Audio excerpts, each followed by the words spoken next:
Welcome to the Real News Network. I'm Jessica Devereaux in Baltimore. In the wake of the attacks in Brussels, an old debate centered on surveillance has resurfaced in the U.S., and presidential candidates are weighing in. Democratic presidential candidate Hillary Clinton called for toughening surveillance and the government's interception of communication.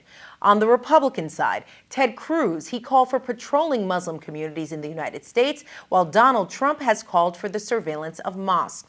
Now joining us to talk about these responses is our guest, Coleen Rowley. Coleen is a former FBI special agent and whistleblower who exposed some of the FBI's pre-9/11 failures.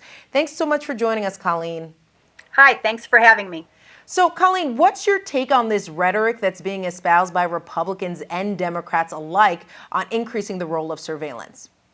Well, it's always a call to double down on tactics and actions that have actually proven ineffective and counterproductive, in fact. If you understand the real reasons for 9/11, what enabled 9/11, the officials at the time claimed that they had too much information. They claimed there was so much information flowing in, it was like a fire hose, and you can't get a sip from a fire hose. And that means you can't make sense of what you have when you have so much. So what did they do after 9/11? They turned on warrantless surveillance to collect trillions of pieces of non-relevant data and flood these databases. Every time an event happens, there's a call for doubling down on what has already not worked.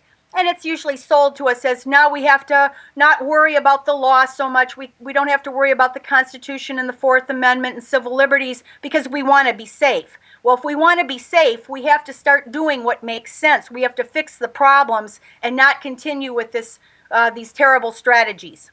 Pushing back a little bit, Coleen, I hear your point that it can be, you're inundating the system with a lot of information, but some of that information is actually useful. This is sort of what the official response is, that there is a level of success, and there have been attacks that haven't happened because they were able to use these communications to stop them from happening. So what do you make of that argument?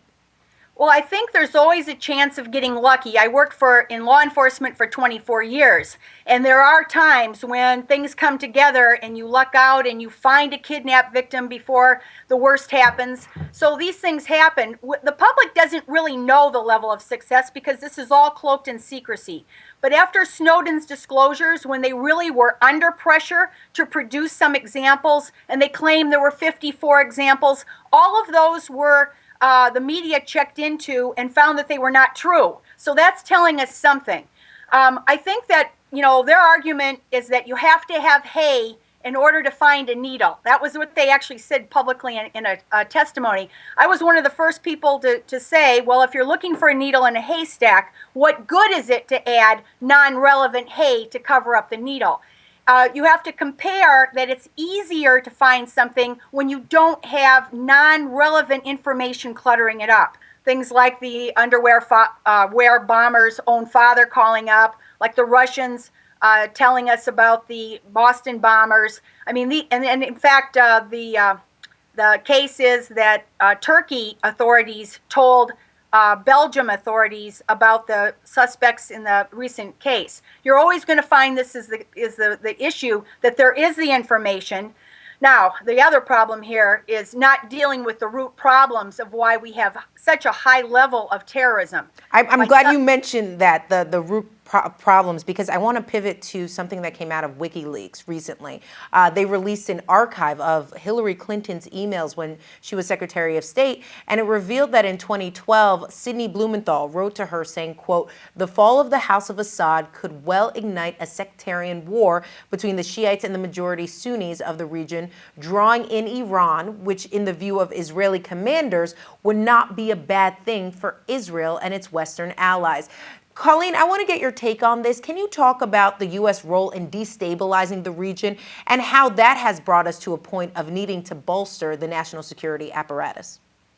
Well, I think one of the main problems since 9/11 is this neoconservative ideology that intervention, and especially hard military force intervention, will somehow help and solve terrorism.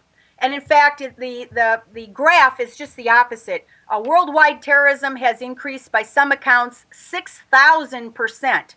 I read on the news today that that authorities believe that there are at least several hundred ISIS operatives that could attack, in the immediate future. Now, this was not the case actually on 9/11. They exaggerated the number, but it was not even close to what it is now.